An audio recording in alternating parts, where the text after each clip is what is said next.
Hello दोस्तों, स्वागत है आपका आज के इस नए व्लॉग में। तो आज के इस नए व्लॉग में मैं अपने दोस्तों के साथ पहुंच गई हूँ कनॉट प्लेस, जहाँ पे था सरस फूड फेस्टिवल 2024। और अगर बात करें इसकी लोकेशन की, तो ये स्थित है बाबा खड़क सिंह मार्ग, Connaught place, in front of handicraft भवन, एकदम प्राचीन हनुमान मंदिर के सामने। और इसके लिए नियरेस्ट मेट्रो स्टेशन था Rajiv Chowk metro station, gate number 7, जहाँ की एंट्री थी बिल्कुल फ्री। अगर आप भी इस फेस्टिवल में आना चाहते हैं तो देर मत कीजिए, क्योंकि ये खुला है 1 to 17 दिसंबर 2024, जिसकी टाइमिंग्स हैं सुबह के 11 बजे से लेकर रात के 10 बजे तक। फेस्टिवल में एंटर करते ही जो सबसे ज़्यादा इंटरेस्टिंग चीज़ थी वो थी यहाँ की डेकोरेशन। बहुत ही अच्छे तरीके से सजाया गया था और ये बहुत अट्रैक्टिव लग रहा था। और यहाँ पे बहुत सारी मूर्तियाँ रखी हुई थी।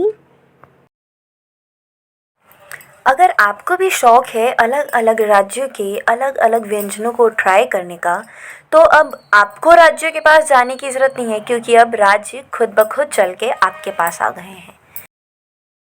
अगर आप भी इस सरस फूड फेस्टिवल में आते हैं तो आपको भारत के 25 राज्यों के अलग अलग प्रसिद्ध व्यंजन, वो भी उनके ऑथेंटिक टेस्ट में खाने को मिलेंगे। जैसे यहाँ पे जलेबी, रबड़ी, गोलगप्पे, अलग अलग टेस्टी टेस्टी पानी। यहाँ पे लोग ऑथेंटिक टेस्ट का ध्यान रखते हुए अलग अलग डिशेस को तैयार कर रहे थे, और इतने भीड़ के बीच में मैं अंदर झांकने की कोशिश कर रही थी। हेयर कम्स मेरे और मेरे दोस्तों का फेवरेट कॉर्नर, जो कि था बिहार का फेमस लिट्टी चोखा।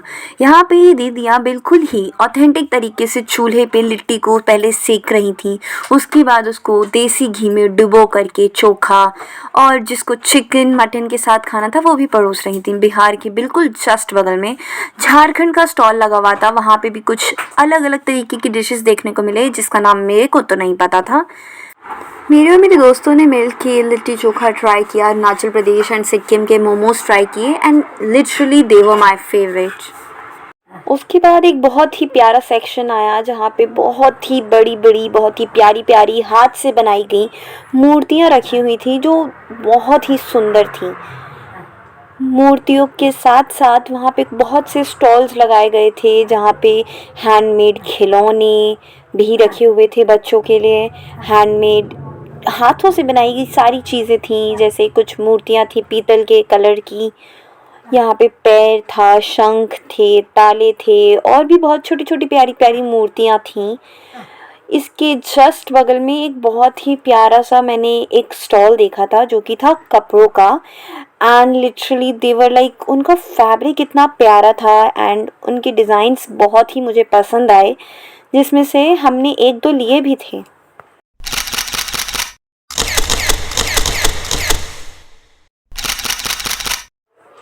इसके बाद फिर एक बहुत ही प्यारा सेक्शन आया, जो तो बेस्ट था। यहाँ पे बहुत ही प्यारी पेंटिंग्स थी अलग अलग स्टेट्स की। ये सामने जो पेंटिंग है ये कर्नाटका की थी, और भी स्टेट्स की कुछ पेंटिंग्स थी, एंड ये जितनी दिखने में प्यारी लग रही हैं उतनी महंगी भी थी। उसके बाद आया एक फीडबैक का सेक्शन, जहाँ पे हम सभी ने फीडबैक बहुत अच्छे अच्छे दिए। Oh my god. Oh my god.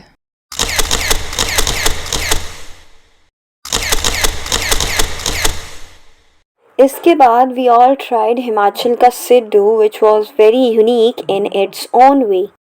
इसके बाद आया एक वेस्ट बंगाल का स्टॉल, जहाँ पे फ़िश और भी बहुत सी नॉनवेज तरीके की चीज़ें बहुत ज़्यादा मिल रही थी अलग अलग स्टाइल्स में।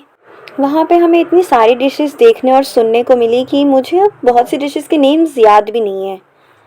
थोड़ा और आगे चलने के बाद हमने देखा यहाँ पे एक बहुत ही प्यारा सा स्टेज का सेटअप किया गया था, एंड जब हम गए तब तो वहाँ पे कुछ नहीं होता, but most probably in evening time वहाँ पे परफॉर्मेंसेस, सिंगिंग परफॉर्मेंसेस होते होंगे।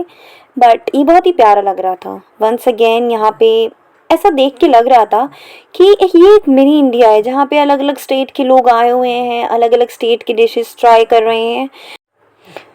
है last but not the least, इस पोस्टर के बाद हमें फिर से एक बहुत ही प्यारी चीज़ देखने को मिली, जो था ये इंडिया का बहुत प्यारा सा मैप।